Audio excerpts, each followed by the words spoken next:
Welcome back, guys, to another episode of 2 Plus Podcasts. Today I'm going to run through another tactics video, and one that I've had a lot of experience with playing Wood Elves, and we're going to be looking at poisoned attacks, mainly in a shooting form in this video, but all of these strategies apply to any melee units that have the poison attack special rule. It's a very, very useful tool for particularly low strength models to deal damage to some of those big nasties in the game. So first off, let's just have a quick look at the rule. If a model with poison attacks rolls a natural 6 when making a roll to hit, that hit will wound automatically. Unless otherwise stated, a model with this special rule may use it when making both shooting and combat attacks.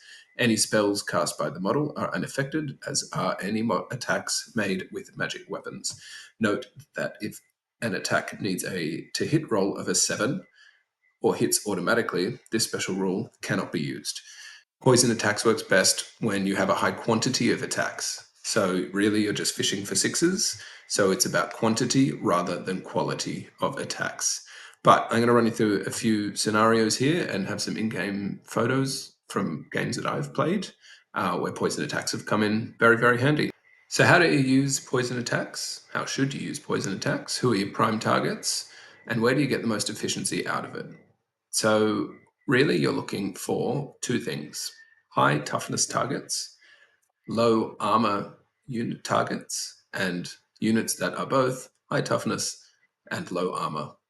That makes for the perfect storm for poison attack targets. So some prime examples that I come across are war machines, often have 0 armor, if not a 6+ save. I think dwarf artillery has a 6+, but basically any 6 you are rolling on a hit is an automatic wound. So a classic example is elven bolt throwers only have 2 wounds, which means you only need 2 6s to hit and that thing's dead. Low armored units, so things like razor gores, which are toughness 5, which is high, but they have a 6-up built-in armor. So again, if you're just maxing out those 6s onto hit rolls, then that's going straight to a pretty poor chance for your opponent to make an armor save. And then a unit that's an example of the perfect storm, something like a Gorgon, which is toughness 6, but has a 6-up save and 6-up regen, or something like a giant, which I think is just a 6-up save. So really, for a unit that demolishes weak units that have low strength and low toughness, poison shooting allows those units to have a play against these big, scary models. So here's an example of how it worked for me in a recent game. Deployed at the bottom of the screen at my Wood Elves, I have 2 units of Deepwood Scouts with poison shooting and a unit of Glade Riders with poison shooting there.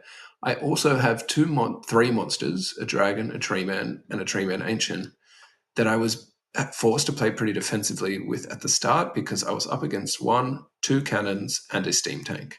So for me to really get those monsters into the game without fear, I had to remove at least one of those cannons early so they could kind of roam free.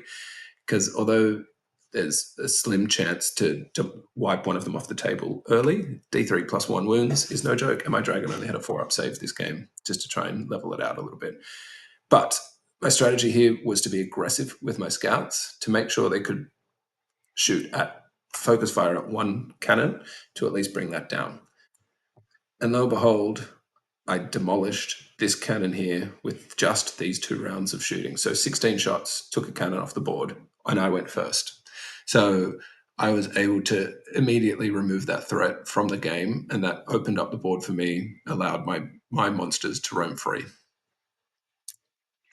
Another game I recently played, and this one, albeit was an extremely favourable matchup to me, I was running my Wood Elves again in another tournament.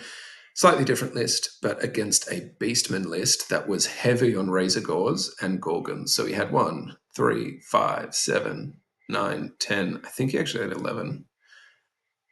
11 Razor Gores. I think I had already killed one of these. So I went first in this game again. But here you can see almost this entire army is a prime candidate for poison shooting. We have 11 Razor Gores and 2 Gorgons. So for me, although that's a great matchup, if my poison shooting fails and these guys get into my lines, my toughness 3 elves, strength 3 elves absolutely get demolished. So again, I was trying to focus fire down first off his razor gauls because they're faster, and then I was hoping to focus fire down one gorgon at a time. And that this was at the start of turn one, and then this was at the end of turn one. I rolled pretty hot, I'm not going to lie, but I managed to make one unit flee, another unit flee after a panic, another unit flee after a panic, and another fall back in good order after a panic from another one that panicked there, which I had wiped off the board. Later in this game, he, of course, because he just had to march forward, I backed off, backed off, backed off, and just kept peppering these Gorgons and brought them down before they were able to make contact with my elves. This one is going back a bit. Sorry for the quality of photo here, but I wanted to showcase how poison shooting can be good against things that are not high toughness and are not that still have low armor. So toughness isn't the be all and end all. Really, poison shooting is super effective against no armor, like wood elves. So here I am playing against my brother Alex. He's lizard men. He has 20 skinks, I think, over here. I have my Deepwood Scouts deployed too far forward. I have an eagle and another eagle and some Glade Guard there. All of my guys here are no armor except for my Dryads that have a 6-up and my Tree Man that has quite good saves. But this was deployment. And then this was at the end of my brother's first turn. He managed to wipe out one of my units of Deepwood Scouts, kill an eagle, do another 2 wounds to an eagle, kill 3 of my Glade Guard. So it's not just about big monsters. All you really have to think about is who is the prime target, and those 3 things, mainly 2 things that come into effect: high toughness, low armor, or ideally both. So I know this might be a simple tactics video for some people, but it's something that has made my Wood Elves quite successful, and it's a pivotal rule for certain armies like Wood Elves to be effective and to deal damage efficiently. So I hope you enjoyed. Any questions, please put them in the comments below. Don't forget, like, follow, subscribe, and interact with us. Hopefully we'll see you around for the next video. Thanks.